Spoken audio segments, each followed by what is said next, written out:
Perkenalkan, nama saya Zahra Nisa, NIM 3119051. Saya dari kelas Sejarah Al-Quran A. Di sini saya akan sedikit menjelaskan mengenai bab 1 sampai bab 13, yaitu bab 1 yang berjudul Sejarah Prapewahyuan.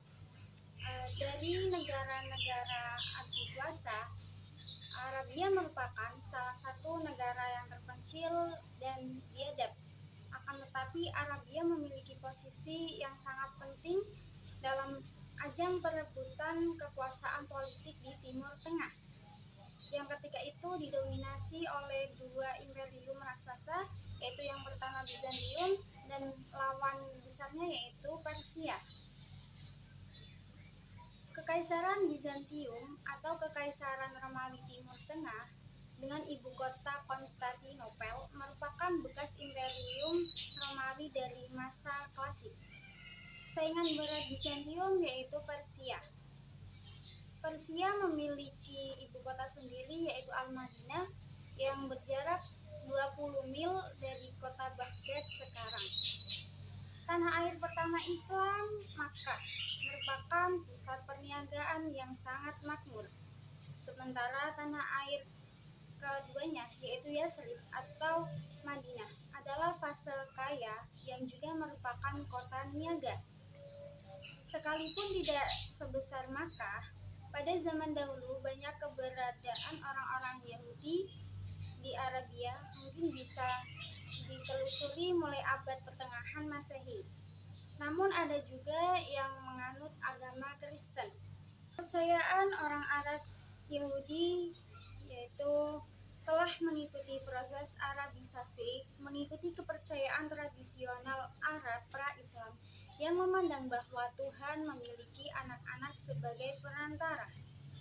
Ketika orang-orang Arab itu mempertanyakan penunjukannya sebagai nabi dan mempertanyakan kepada wahyu ilahi tidak diturunkan kepada orang besar di Makkah dan Taif, Al-Quran mengemukakan jawabannya yang bersifat religius dan naturalistik.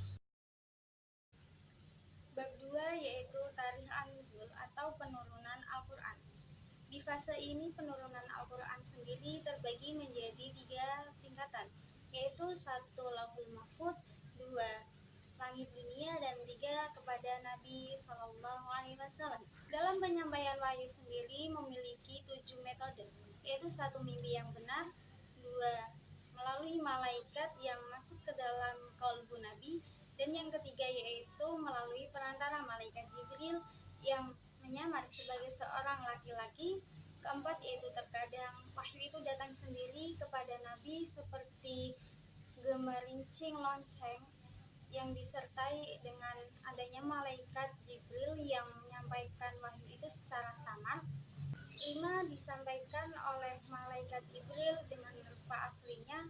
Keenam yaitu disampaikan oleh Allah kepada Rasulullah SAW dengan samar-samar, yaitu di atas langit pada malam Isra Mi'raj. Dan yang terakhir atau ketujuh yaitu disampaikan Allah SWT kepada Rasulullah SAW secara langsung tanpa apapun. Bab 3 yaitu Asbab An-Nuzul dalam perspektif historis. Al-Quran merupakan salah satu kitab suci yang sebagai penyempurna kitab-kitab lainnya. Al-Quran sendiri diturunkan di kota Mekah pada tanggal 17 Ramadan.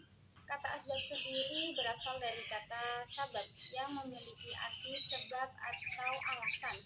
Sedangkan kata nuzul sendiri memiliki arti yaitu peristiwa diturunkannya ayat-ayat Al-Quran. Dengan demikian, asbab an-nuzul dapat diartikan sebagai suatu peristiwa yang menjelaskan tentang latar belakang turunnya ayat-ayat Al-Quran. Oleh karena itu, pengetahuan tentang asbab-asbab atau sebab-sebab turunnya suatu ayat mengantar seseorang untuk memahami suatu hikmah dalam mensyariatkannya hukum. Dengan mengetahui sebab atau asbab an-nuzul, seorang penafsir akan mampu memetakan kekhususan mereka suatu perkara yang disebabkan oleh suatu sebab tertentu.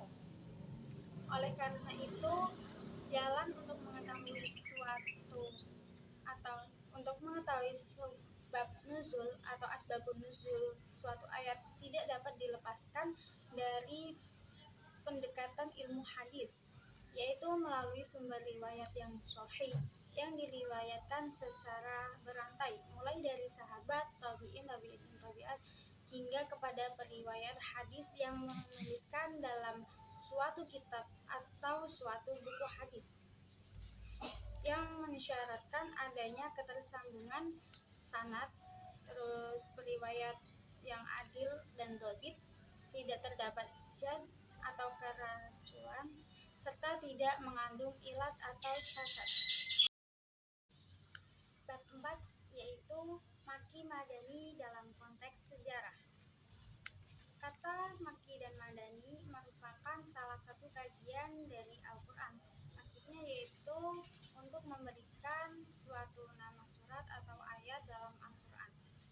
Kata Makki dan Madani sendiri itu diambil dari dua nama kota yang besar di Jazirah Arab, yaitu Makkah dan Madinah. Surat Makkiyah ialah wahyu yang turun kepada Rasulullah SAW sebelum hijrah, meskipun surat itu turunnya di Makkah.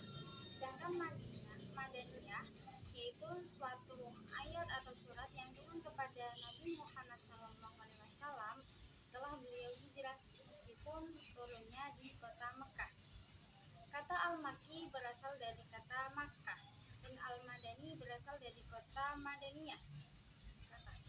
Kedua kata tersebut telah dimasuki huruf ya nisbah sehingga menjadi Al-Makki atau Al-Makkiyah dan Al-Madani atau Al-Madaniyah.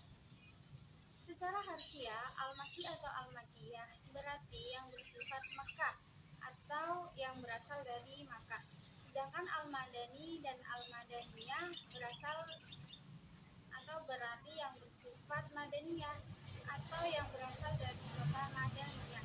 Maka ayat atau surat yang turun di kota Makkah disebut dengan Al-Makki, sedangkan yang turun di kota Madinah disebut Al-Madaniyah. Bab 5. Historisitas nasikh mansukh. Kata nasikh memiliki banyak arti atau makna, yaitu menghapus, menghilangkan, mengubah, membatalkan, serta memindahkan. Sedangkan kata mansukh sendiri yaitu suatu yang dibatalkan atau dihapus atau diubah atau dipindahkan atau dirubah atau yang lainnya. Sedangkan menurut ulama usul, nasikh berarti membatalkan pelaksanaan hukum syara dengan dalil yang datang kemudian, yang menunjukkan penghapusannya secara jelas atau dhani, baik penghapusan itu secara keseluruhan atau sebagian menurut kepentingan yang ada. Syarat kemungkinan terjadinya nasikh dan mansukh yaitu nasikh harus terpisah dari mansukh. Nasikh harus lebih kuat atau sama kuatnya dengan mansukh. Nasikh harus berupa dalil-dalil syara. Mansukh tidak dibatasi oleh waktu, dan mansukh harus berupa hukum syara, serta nasikh wurudnya kemudian setelah mansukh. Bab 6. Tarikh Al-Kitabah. Kata tarikh sendiri memiliki arti yaitu sejarah, dan sedangkan Al-Kitabah dapat diartikan sebagai kitab suci atau Al-Quran. Al-Quran merupakan kitab suci bagi umat Islam, dan Al-Quran merupakan kitab terakhir atau kitab sebagai penyempurna dari kitab-kitab sebelumnya. Dan Al-Quran sendiri diturunkan kepada Nabi Muhammad SAW melalui perantara malaikat Jibril secara berangsur-angsur oleh Allah SWT. Umat muslim percaya bahwa Al-Quran difirmankan langsung dari Allah SWT kepada Nabi Muhammad SAW melalui perantara malaikat Jibril secara berangsur-angsur, yaitu selama 22 tahun, 2 bulan, dan 22 hari.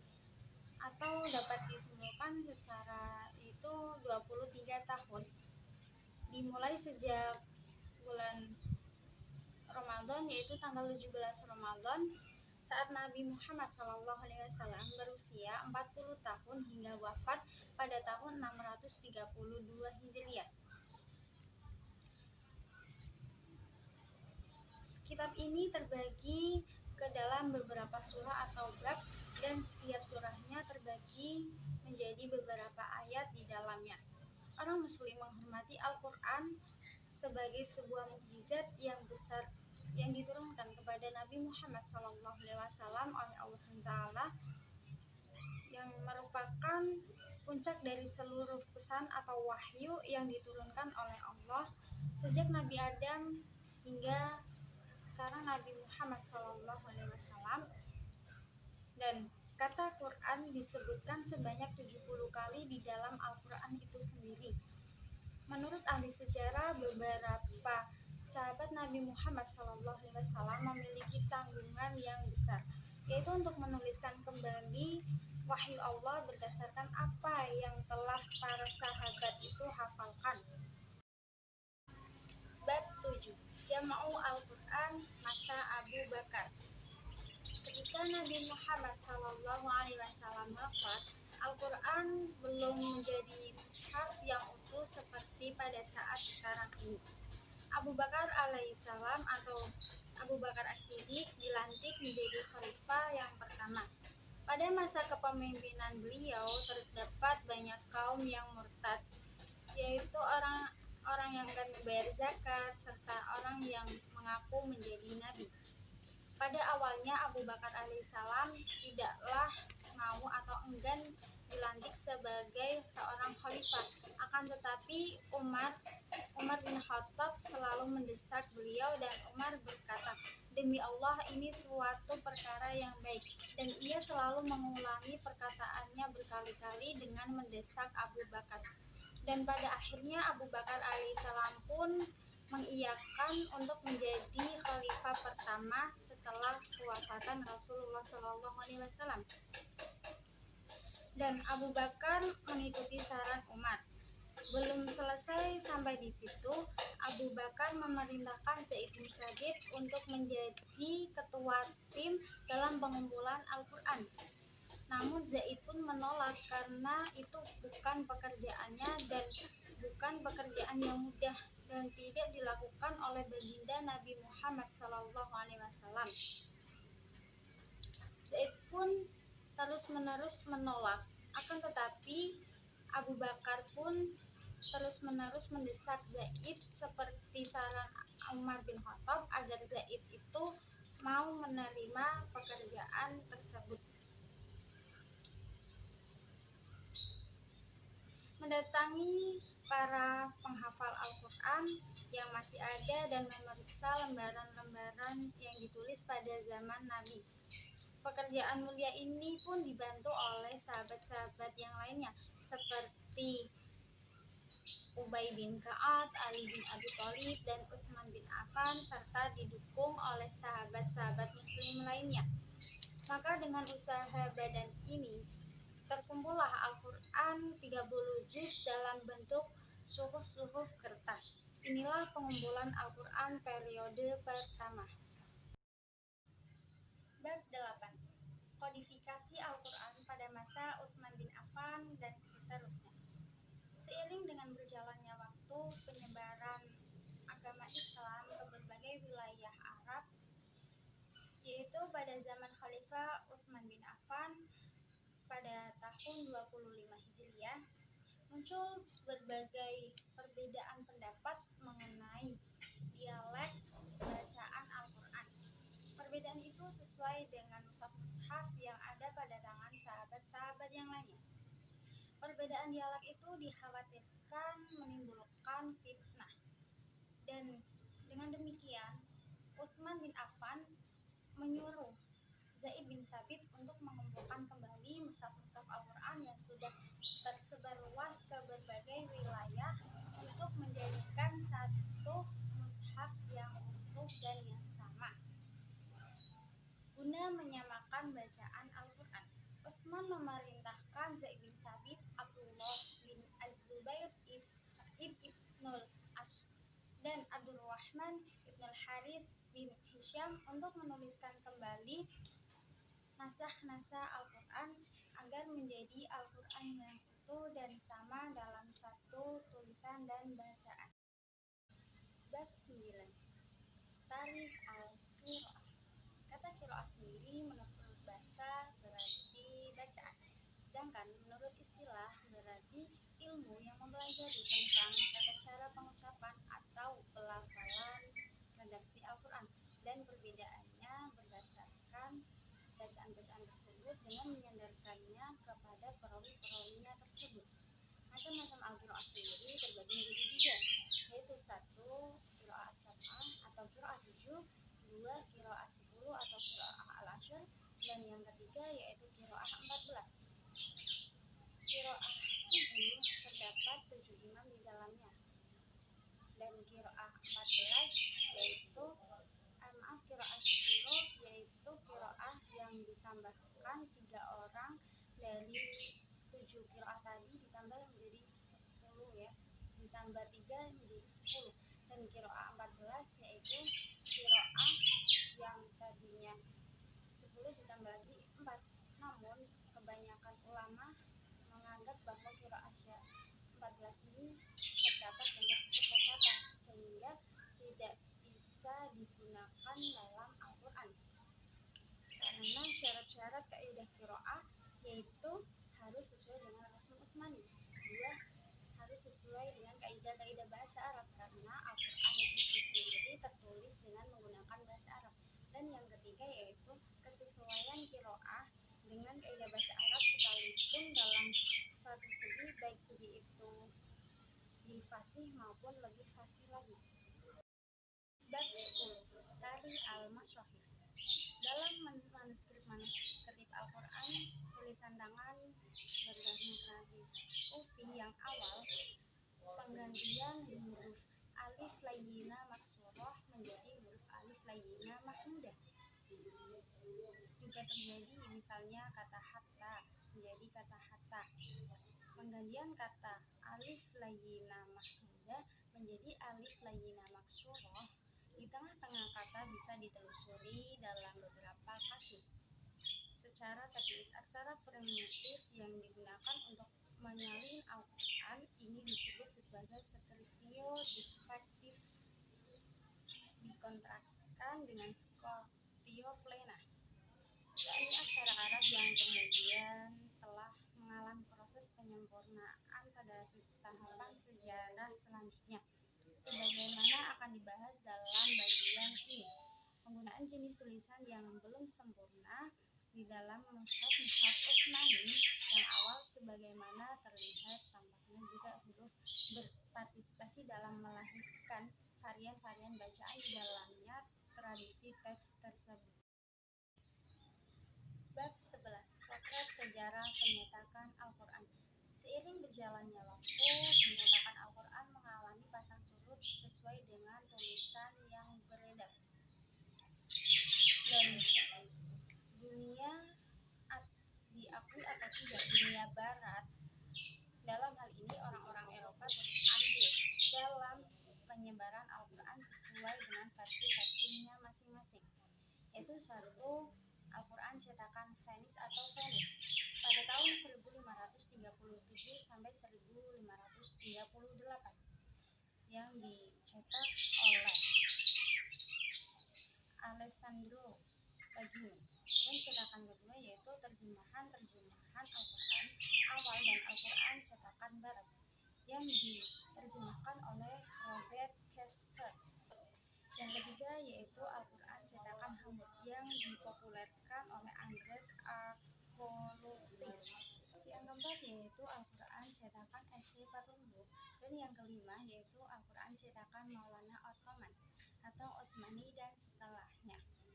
Yang keenam yaitu Al-Quran cetakan Leipzig. Yang ketujuh Al-Quran cetakan Mesir.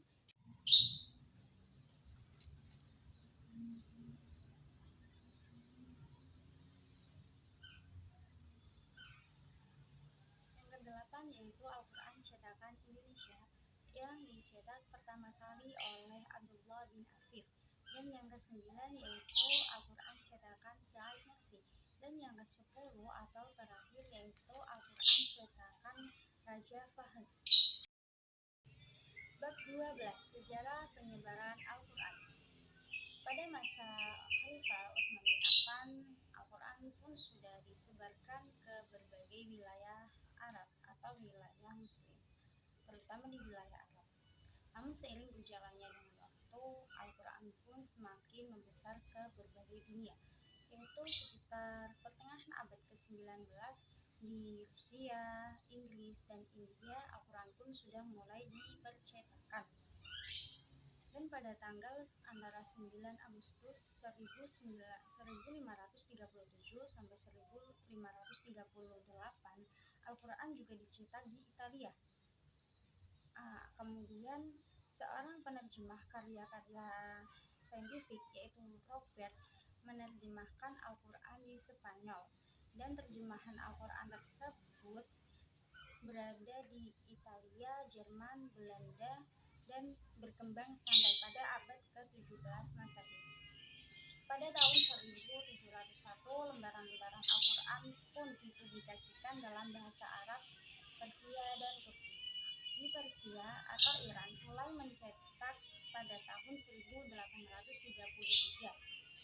London mencetak Al-Quran pertama kali pada tahun 1833 dan mencetak lagi pada tahun 1871 dan 1875.